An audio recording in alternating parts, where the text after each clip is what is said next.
ಮೊದಲು ಇಬ್ರು ಪ್ರೇಮಿಗಳು ಸೇರ್ಕೊಂಡ್ರೆ ಹಾಯ್ ಹನಿ ಅಂತ ಮಾತಾಡೋರಂತೆ.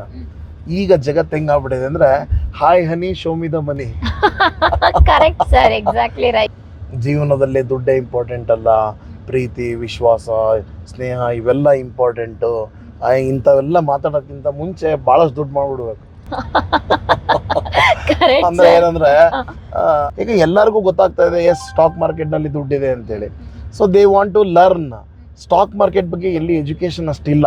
ಕಾಲೇಜ್ಗಳಲ್ಲಿ ಹೋದ್ರೂ ಕೂಡ ನಾವು ಬರೀ ಎಕನಾಮಿಕ್ಸು, ಕಾಮರ್ಸು, ಅಕೌಂಟ್ಸು, ಸ್ಟ್ಯಾಟಿಸ್ಟಿಕ್ಸು ಅಥವಾ ಸೈನ್ಸು, ಇನ್ನೊಂದು ಕೆಮಿಸ್ಟ್ರಿ, ಫಿಸಿಕ್ಸ್ ಅಲ್ಲಿ ಕೊಡ್ತಾರೆ ಹೊರತು ದುಡ್ಡು ಮಾಡೋ ಬಗ್ಗೆ ಹೇಗೆ ಅಥವಾ ದುಡ್ದಿರೋ ದುಡ್ಡನ್ನು ಹೇಗೆ ದ್ವಿಗುಣ ಮಾಡೋದು ಹೇಗೆ, ಎಲ್ಲಿ ಹೂಡಿಕೆ ಮಾಡಬೇಕು ಅಂತ ಎಲ್ಲಿ ಹೇಳ್ಕೊಡಲ್ಲ.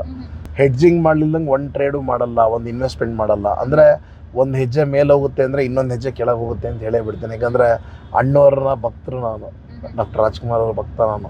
ಅಂದರೆ ಅಷ್ಟು ಇಷ್ಟಪಡ್ತೀನಿ ಅವ್ರನ್ನ, ಅವ್ರ ಭಾಷೆ, ಅವರ ಇದು ಅಭಿನಯ ಇರ್ಬೋದು, ಅವ್ರ ವ್ಯಕ್ತಿತ್ವ ಇರೋದು.